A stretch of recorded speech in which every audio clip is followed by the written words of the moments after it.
women see themselves as women, and they are maternal feminists. The money world, women are egalitarian feminists. A mother's world is focused on care and connectedness, interdependence, and values that are necessary for the nurturing of human beings and building a healthy society. Without nurturing human beings, there can be no vibrant society. But a money world is radically individualistic. It focuses on self. It focuses on relentless work. How many times have you asked somebody today, how are you doing? And they will say, I am so busy. Why do we answer that way? Because we're on a treadmill of relentless work. The quest for material success, the quest for more speed. The motto or the ideal in this world is to be unpregnant. And to be unpregnant allows a woman to be most like a man.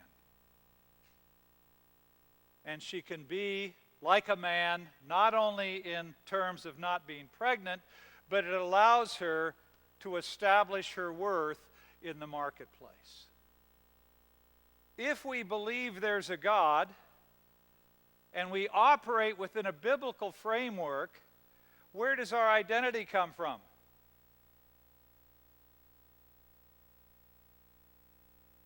From God. We are made in His image, male and female. Why do I have worth? Because I am made like God. But if there is no God, and as all we have is material things, and the only thing that is important is the marketplace, where does our identity come from? Comes from a job. Having a job. Having a job that gives me money to buy things. And this is how we establish identity in the modern marketplace.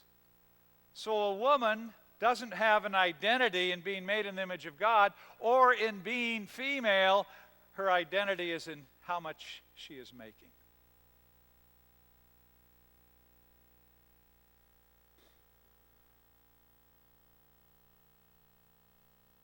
This concept is moving to being child-free, this anti-maternal. Here is one of the organizations having a child-free zone.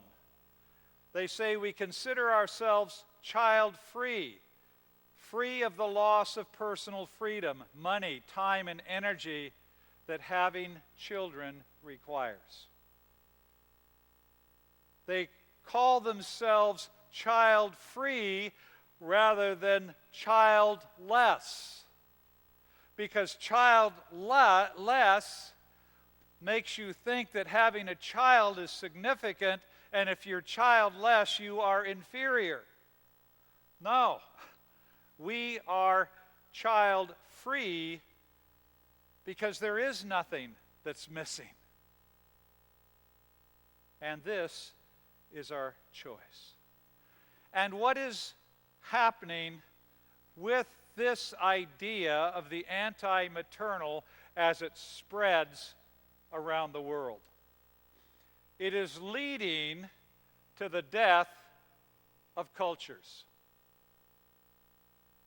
To maintain a culture, you need to have 2.1, a woman needs to have over her lifetime 2.1 children to maintain a culture. If a woman has 1.9 children, it is difficult to reverse that trend in a country. And if a woman has 1.3 3 children, it is impossible to reverse the trend. There has never been a culture in the world that has only 1.3 children that has ever survived.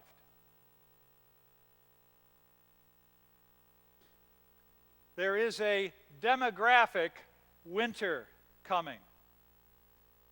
42% of the world's population live in countries with sub-replacement fertility levels. You can see it's the countries in blue, and the ones that are in green are right at the level but still above it. The lowest global fertility rates in the European Union, it is 1.5 children on average per woman. Russia, it's 1.4. Italy, you think of Italy, the country of love, right? Romance, amor, 1.3 children. Spain, 1.3 children. Japan, 1.2 children. I was in Japan a couple of years ago, and I had a number of Japanese come up to me and tell me they are closing the maternity wards of hospitals. And they are closing schools. Why? Because Japanese women are not having children. Korea, 1.2. Taiwan, 1.1. Singapore, about 1.1. Hong Kong, 1.0. And Macau, less than 1. These are nations that are at or below the level at which they will be able to survive as a people, as a culture. So we can look at this on a micro level of an individual woman. We can look at it at a cultural level as being anti-maternal. But when you look at it on a national level, nations are dying. I was in Korea a year ago speaking to a group of, it was called the Samaritan Society, or the St. Luke Society, and it was a group of Christian medical doctors. And I was talking about these projections, and several of the doctors said to me, that's what's happening here in Korea. And doctors are no longer going into OB and pediatrics because Korean women are not having children. Now in Europe, what's happening, they have opened the floodgates to people coming in from the Middle East and North Africa to run the industry, to take over the jobs, which there's no Europeans to run the economy. But the women that are coming in from the Middle East and North Africa are having 4 and 5 babies apiece. And just on demographics alone, Europe will become Muslim in 1 generation.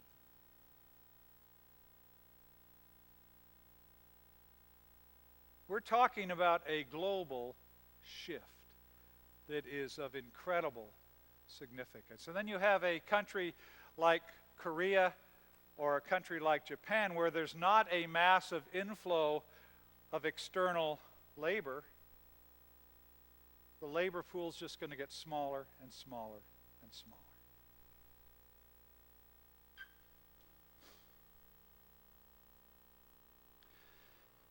When we think of this issue, we need to think of it in terms of framework. Next.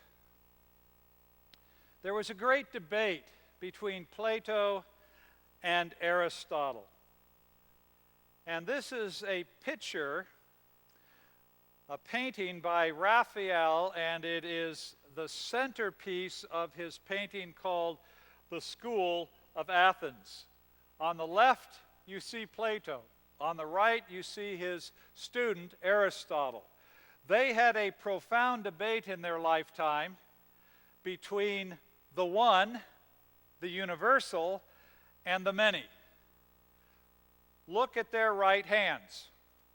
And Raphael captured this debate very simply in their hands. What is Plato doing? He's holding up one finger and pointing to the heavens. Everything is one. Everything is united. How about Aristotle? What are his hands doing? 5 fingers horizontally. And what is he saying? It's about the senses. It's not about the ideal, it's about the senses. Touch, feel, smell. And you have captured in this picture 2 men debating a lifelong question. Which is real, unity or diversity? Sexism, machismo, has been born out of diversity. Men and women are different, and men are what? Superior to women. Modern feminism has argued from the ideal, everything is one. And so for men and women to be equal, what must they be? They must be the same. So you have this sexist framework, you have the modern feminist framework, but what does the Bible say? In the beginning, God created the heavens and the earth. And then it says, let us make man in our image. We just brush past that. But what are the implications of that? The Trinity. One God, 3 persons. And it is this Trinitarian framework that helps us understand male and female.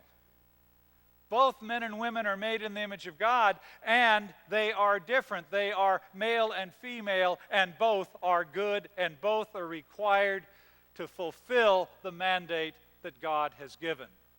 So you cannot say men are superior to women, and you cannot say that men and women are the same.